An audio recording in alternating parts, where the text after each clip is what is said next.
From San Diego, California, this is a One Extraordinary Marriage Show, where being busy is overdone, romancing is fun, and scheduling sex is taking the guesswork out of wondering when you're going to get some.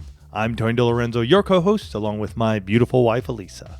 From coast to coast and around the world, thank you for joining us. It's time to talk sex, love, and commitment. Give us a call or text us on the HUG hotline at 858-876-5663, or send us an email to hugs@oneextraordinarymarriage.com. This is part 6 of our series on money and marriage estate planning. Here's what we've covered up to this point. In part 1, we talked about bringing your finances together. Part 2, we talked about those money conversations. Part 3, dealing with debt. Part 4, the side hustle. Part 5, planning for the future. And now we're going to be talking about that estate planning that is so important for you and your spouse and your family. And as we jump into today's show, I want you to think about this quote from Mother Theresa that says, "Love begins by taking care of the closest ones, the ones at home." And that really, as we're talking about this idea of estate planning and all that goes into that, is very much taking care of the closest ones, the ones that are near and dear to us. And as we start the show, we start a show with a hug. And this week's hug is brought to you by Position of the Month Club. And we're going to be talking a little bit more about how this club is impacting marriages later in the show. But the hug comes from an email that we received from someone who attended the One conference. Awesome. And this person says, "Since I was young, I have struggled with a pornography addiction. My wife has long wished that I could get away from it. During the conference, Elisa got up on stage and talked about the pain she suffered from Tony's addiction. This was a turning point for me. I would often hide or try to justify my addiction if it was that time of the month, or me just trying to act like I was looking for creative examples for us to try on each other. The truth is, it was nothing but a fantasy, and it was unfair for both me and my wife." Wow, what a realization. I can say that while I'm not sure how long I have officially been free of those chains of pornography, I can say that I know that I have not viewed it at all since the conference. On a recent trip to see my dad, I was able to share with my wife the success I have recently had in dealing with this dark place. Since then, our sex life has been amazing. I find that I feel closer to her and desire her for who she is and what God has given me. We are both less agitated with each other and our littles, and find that we are team parenting even better. We are on day 5 of the 7 Days of Sex Challenge with no signs of letting up. I must admit that I was reluctant to listen to the podcast even after the conference, just because in the past listening to shows like that were just not me. Well, since Monday, I've listened to 23 shows and absolutely love them all. You two have impacted my life in so many ways that I'll never be able to thank you enough. Goodness gracious. Wow. If that's not a testament to why you need to be at the One conference, I'm going to just throw that out there. Go to oneliveevents.com. We have one coming up September 21st in Kenosha. We have another one coming up in 2020 March in Henderson, North Carolina. We're going to be laying out more dates for 2020 as well. So get there, be there, get your spouse there, and let's just have a fun day together. Absolutely. And as Tony said, as we're jumping into today's show, this is week 6. It's our final week in the series about this really challenging topic for a lot of couples, and that's money. And, he mentioned all of the different things that we've talked about. But this week, this is actually the week that we talk about, things that are even more uncomfortable than talking about debt or even talking about money. And it's because we're talking about the one thing that is a guarantee in life after you've been born. You are going to die.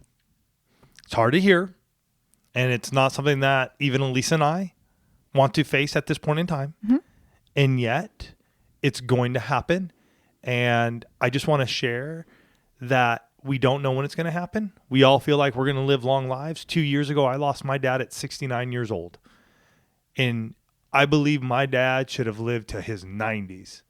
If you would have seen him and how strong he was and just the vitality in this man's life. So to see him leave here at 69, it can happen to us before we know it. So don't turn this one off, because thinking about death turns you away, because we get it. We've been there, and we are there at times. Well, and that's why adding this show onto the money series, incorporating it, because your estate plan is really looking at a financial, both the financial and the emotional, after you die. And I just want to say one thing at the beginning here too. Tony and I are not financial advisors. We're not attorneys. This is a conversation between a husband and a wife. Go seek wise counsel. Go to those people that are trained in these areas to address your specific situation. But we want to give you some things to think about, because when you are married, your death isn't just going to affect you because you're not around anymore. It's not just going to affect your spouse. Everything has a ripple effect into your affairs, into your finances, into your kids, et cetera, et cetera, et cetera.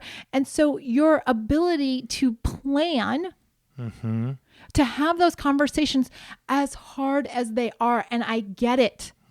I get it. There have been years where I was like, I don't want to talk about it. I don't want to talk about it. But your choice to have these conversations and take action or not is going to directly impact the people that you claim to love the most. Period. It's going to impact them. And as we've been spending these time talking about this, we know, because we've heard so much engagement from all of you, that you love your families, you love your spouses, you want to be able to have breakthrough in this area of finances in general. But as we were digging into this, we knew we needed to go here because this idea of dying, the reality of dying, has been something that I, especially in the early years of our marriage, I really struggled with. I was terrified of losing Tony. There was a season in our marriage where I didn't even want to entertain having children because I had this irrational fear that I was going to die young and leave my kids motherless. She did. I have one memory of laying in bed. We're having sex, you guys. And I start crying. And Tony's like, why are you crying? What's going on here? And I'm like, I'm going to die young. And he's like, what does that have to do with right now? And it's these fears, they come into our lives and we don't want to, because of the fears, we don't want to talk about the what ifs. And it's easier to just avoid it. And we did for a good long time.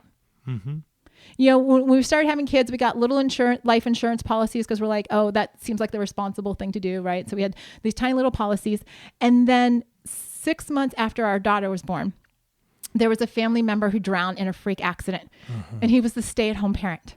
And there was no will. There was a teeny tiny little insurance policy. And there was a ton of chaos. Yeah, it rocked us because it was one of my cousins who's about a year or so older than me. So same age. And, you know, you're looking at her going, oh my gosh, what she is going through right now. I mean, it was just heart-wrenching to see her go through this. And we were there beside her during this time as she was walking through the loss of her husband. And it was the catalyst for us to start having some very, very tough conversations ourselves of saying, what does this look like for the stay-at-home parent to have life insurance? Does it make sense? And literally, how much money do we need to cover all of the things that me as the stay-at-home parent, you know, if something had happened, especially when the kids were young. I mean, all of a sudden we're in this world of life insurance and going, wait a minute. I remember walking into my insurance agent's office. I set up a meeting with him, and we've known our insurance agent now for 16 years. He's become a good friend. But I remember when this happened, we were still new working with him and still working through some things. And I remember walking into him and I looked at him and I said, Bruce, we're increasing my life insurance. Like, we're going to redo this whole thing, and we're going to increase Elisa's, and hers is going to match mine. And when he heard that, he's like, why? She's the stay-at-home parent. She's not bringing home any money, you know, all these objections, because he's like, and you're going to spend more money and this and that. And I said, Bruce, this is just what we walk through. And if Elisa passes away before I do, it means the likelihood that I'm going to be working for any period of time is going to be slim to none. And so I rather myself and my kids be protected in the event that does happen. We're praying and we're believing that it's not going to. In the event that it does, we'll go there. And he once I explained myself, he was like, that makes total sense, Tony. Nobody ever really brought that up to me in that in that way. And we've had those since that time. Mm-hmm. And so we started with life insurance, right? Mm-hmm. With this idea of planning for the future and planning for the what ifs. And then when all of this happened with Tony's cousin's husband, all of a sudden we realized we don't have a will. We haven't made any type of, power of attorney. We don't have a medical power of attorney. We haven't figured out guardianship for these kids. Mm-hmm. And so what happens if something happens to the two of us? And so we started going, okay. And I just want to say it can get morbid. This is not a conversation that's just all like happy and we're talking about sex here. Mm-hmm. You know what I mean? Those are fun, joyous conversations for the most part, because the outcome is that we are engaging in sex together and there's fun. This can be a bit morbid. And believe me, there were times when I would be sitting in the shower, like crying, because I'm going, what if I do lose Elisa? Well, what happens? What if that happens in my life? What do I do then? And in understanding that those emotions are real and it's okay to have them, and yet she's not going anywhere right now. But I do, and we do as a couple, need to protect each other. We got to protect our kids. We got to protect our assets. And it's okay to show those emotions. And then there's that other side of it going, okay, this has to be businesslike. Mm-hmm. And we need to address this because our family, our assets, the wills, the powers of attorney, that's almost more businesslike. We got to do this. And there are times for both. Absolutely. And, I understand no one wants to talk about dying. And one person, when I put the questions up on the stories in preparation for the show, somebody's like, I'm invincible. I don't have to think about this. And I know that's the mindset that virtually all of us think, like it's not going to happen to me, except that it does happen to people, right? Mm-hmm. People die all the time, and people die young, and people die unexpectedly. Mm-hmm. And so it's, or they even can die later in life. Absolutely. And they can go through heart-wrenching diagnosis mm-hmm. and have to deal with chemo or medication that puts them out and they can't talk, or they're on life support. Who's making those decisions mm-hmm. then?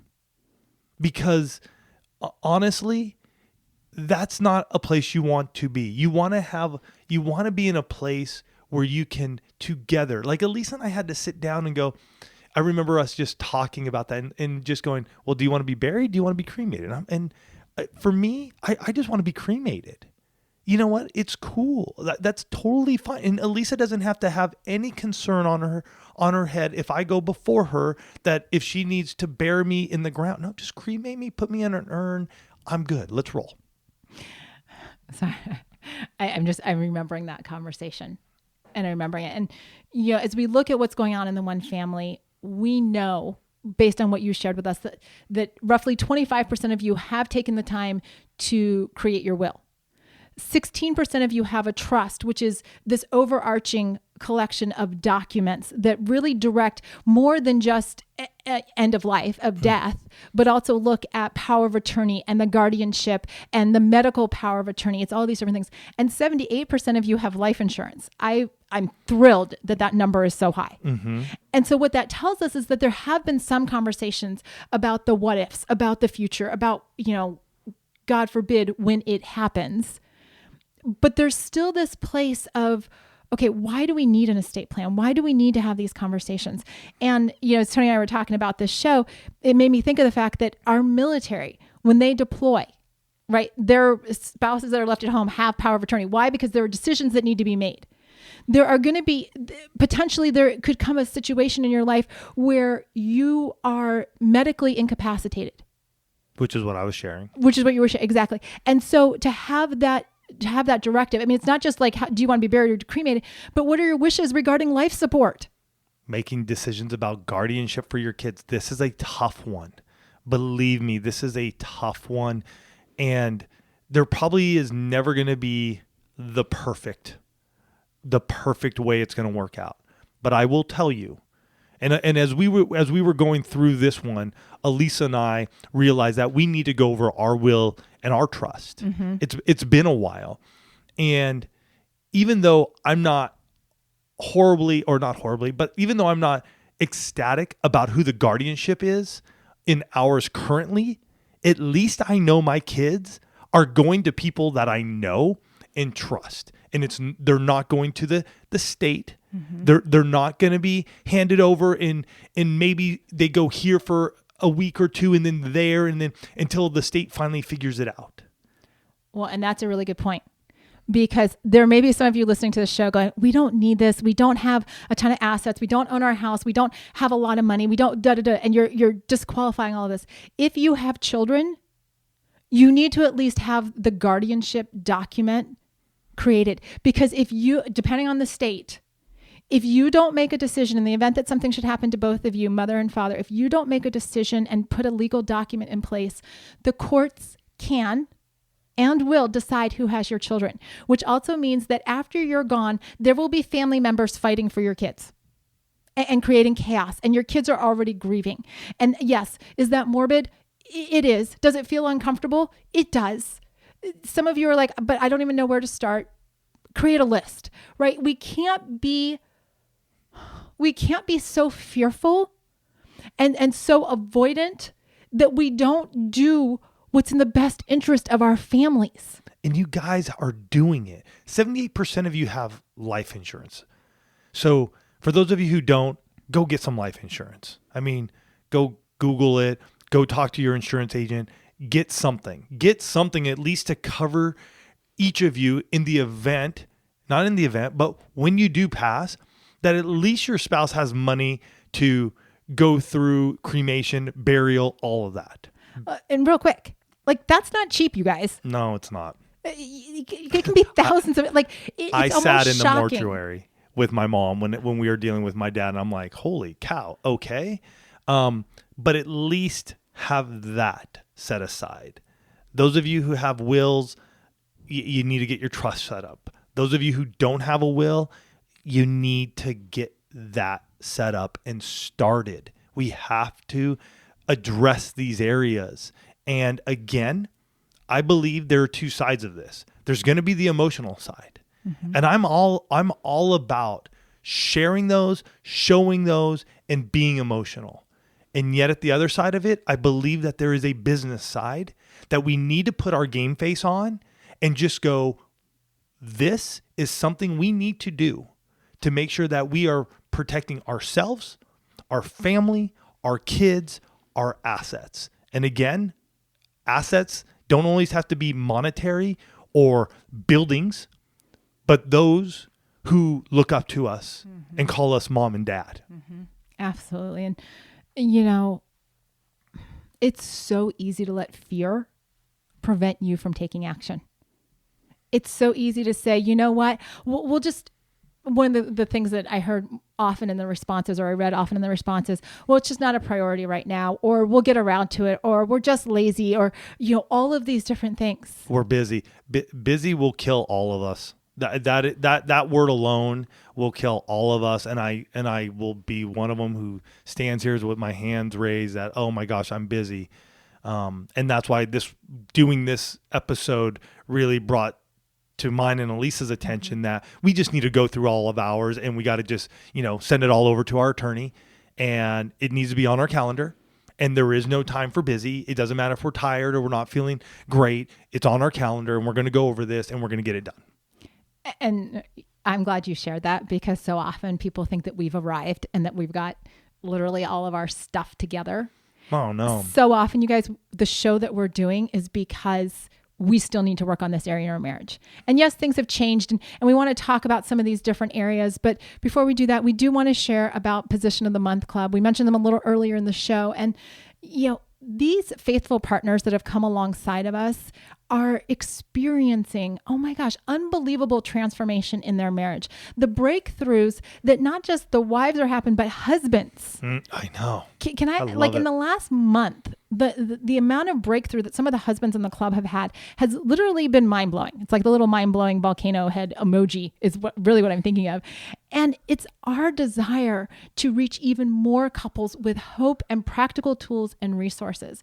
And each time we get a testimonial within the club, it's more impactful, I think, than the last one, right? Of couples that are finding safe places to have the conversation, of couples that are realizing that they're not alone, of couples that are saying, I've wanted a community of like-minded people who are excited about marriage. And we want you to be a part of this, right? We're not just keeping this like a tiny little secret club, right? If you want to learn more about joining us in the Position of the Month Club, check it out at positionofthemonthclub.com. All of our monthly partners receive a special e-magazine delivered to their inbox each month with ideas and articles on how to invigorate and bring excitement into their marriage. And this is actually, Tony and I are very involved in this e-publication, and it's one of the most favorite things that we work on every month. Just getting all of that new content, new information to every single one of you. And the partner levels, like the Summit Partner is so amazing because not only do you get the publication, but you also get to have that Facebook group with us. So check it out at positionofthemonthclub.com. Again, go to positionofthemonthclub.com. You're going to see all of the information right there. And I want to, as we're talking about different action steps and why this is so important, I really want to give you a tale of two families. Right. When my grandmother died, she was a planner to her final breath. And I was actually shocked at how much planning went into what happened after and how she had her entire funeral down to the funeral luncheon, not only planned, but paid for. And so while there was all this grief, amongst her children and grandchildren and people that knew her, there was nobody had to think about anything. Yeah, she did an amazing job. It was all spelled out. And that was kind of the way my grandma was. Right. And so I was like, wow, okay, there's something to that. And then as we were, asking questions on stories and whatnot, there was one family member who reached out to us and said that they had a family member who died with no will, no trust, nothing. And so not only is the family grieving the loss of this person, but they're also simultaneously having to sort through everything, right? What are their wishes? Where are the finances? Where's this? How? And it's so overwhelming when they're grieving. And I know it seems overwhelming to think about it now when you're alive, but it actually is a gift so that your family members don't have to grieve and be overwhelmed all at the same time. And I just want to share that as we've gone through this Money and Marriage series, the whole goal is that you're progressing in each of those areas. You're having those conversations. You've gotten rid of your debt. You know what I mean? You're sitting down with a financial advisor or a financial planner, and you're building your assets. And with that comes a sense of responsibility. We have a responsibility, folks, and we cannot allow fear or possible regret of what we think we should do or shouldn't do stop us from protecting our families.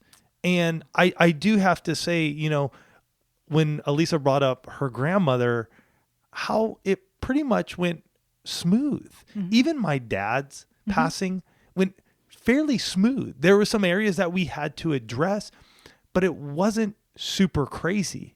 I think back with all the things we had going on, it was fairly smooth. We could grieve. I could grieve the passing of my dad and knowing that my mom was taken care of. Did we have to fill out forms and take care of certain things to get the ball moving? Yes.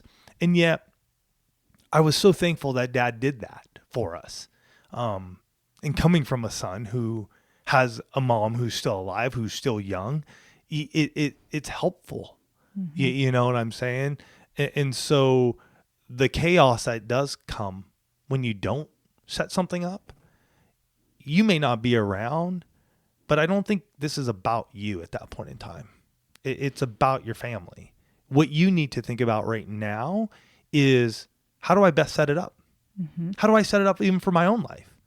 Do I, if I'm brain dead and if I'm just living on a machine, but the machine is the only way that I have oxygen flowing through my body and blood pumping through my veins, is that the way you want to live or not? You get to make that decision, or the power of attorney is given over to your spouse so that they can make that decision, or together you can make that now. And I even think about this in the sense of, if that's me, I want Lisa to be able to go, you know what? Tony and I talked about this, as hard as it is, but I know he would not want to live on this machine just sucking air because it's giving it to him. Mm-hmm. He's going to want to be with our Heavenly Father. So I'm going to be able to pull that plug. She's going to be able to pull the plug. Yes. Is she going to grieve? Sure thing. I would be surprised if she didn't. And yet she will have full confidence in knowing that that is my decision, mm-hmm. and she can go on. Well, and at the end of the day, whether you're, starting to shop for life insurance, or you're formulating what questions you have, and you're like, I got to look for an estate planner or a trust attorney. This is an act of love, right? And it doesn't have to be perfect. We've changed life insurance policies. We did our first mm-hmm. estate planning, over 10 years ago now. Yeah. And as we're preparing for this series, like Tony said, we need to revisit that. Oh, we were talking yesterday as we were preparing, and I was going, oh no, we got to change this, and we got to change that, and this needs to be addressed. And we talked about guardianship early on. Our guardianship needs to be addressed. When we first set that up, our kids were much younger. Mm-hmm. The kids are older now. You pass, and when your kids are 18, how do you disperse that money to them if both of you pass? Mm-hmm. Do you give them a lump sum? Do you just dump money on them? Or do you spell it out? Like, you get so much, and that's the way you set those things up. Again, we're not attorneys. We don't write trusts. We don't write wills. We don't write life insurance policies. Like we said last week when we talked about searching for a financial advisor or financial planner, we gave you those questions. These are the same questions that you should pick up and use with each one of these professionals and discuss with them, or get those referrals from maybe one or the other. We got ours. It was a referral from my insurance agent, mm-hmm. who, again, we still use today. And it was a great referral. We talked to her. It worked out. She gave us a price. We were like, okay, we can do that. Let's set it up. Boom. And some of you, I know price was a factor. And yes, putting together your trust documents, I've seen ranges anywhere from like $1,000 to $2,500, and it's literally all over the place. And some of that's geographic and whatnot. Here's the thing. That peace of mind of having your power of attorney, your medical power of attorney, knowing you've got your will set up and your guardian set up, that peace of mind, you can't put a price tag on. I'll tell you what I told Tony. When we finished our documents, I remember signing them, they were notarized, and I looked at him and I said, you can die now, which sounds like a really, really disturbed thing to say. It was. But here's why I said that. Because in that moment, I knew all of his wishes.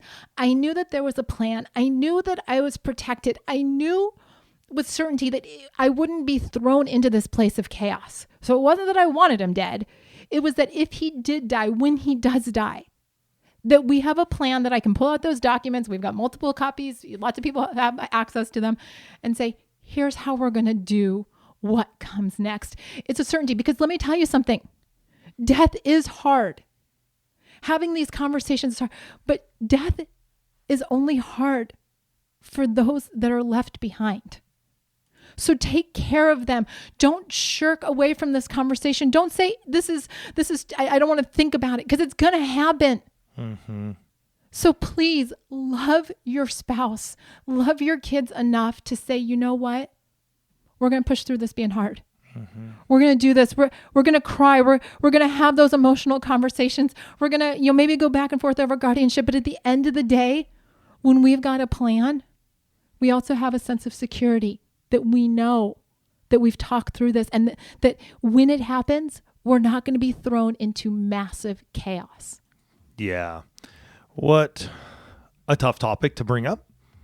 And yet, as we close out this Money and Marriage series, we felt like we would be doing a disservice to you if we didn't talk about this. And so I hope as we close out this series, from the debt reduction into the conversations and, seeking out a financial advisor or planner, that you also really consider your estate planning as a couple. And make it happen. And when you do, there's going to be a peace.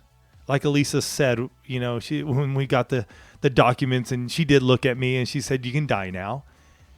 Because the reason she said that is because there was a sense of peace that she now had, that if anything were to happen to either of us, that we were situated and ready to move forward, not emotionally, but just from a whole nother level. The emotions is a whole nother piece that you will deal with and grieving, but from a place of like looking at our finances and taking care of our kids and our assets, those are taken care of. So take time, take a deep breath, think about this. And the biggest thing is you got to get moving. You got to get started, right? You got to take that first step. So make sure that if you're in that place where it's time to, maybe it is time to set up that life insurance policy, get the will going, get the trust going, take the first step, reach out, get a referral, ask some questions, and start setting them up. We're honored and blessed to have you guys part of this family and to go through this series with us. We're excited because we want you to join us next week as we kick off our new series, Marriage Through the Years. This is going to be a fun one, and we are excited for you guys as you look at your marriage as you walk through each and every year. Love you guys. Take care. Have a great week, and we'll catch you next week. Love you guys.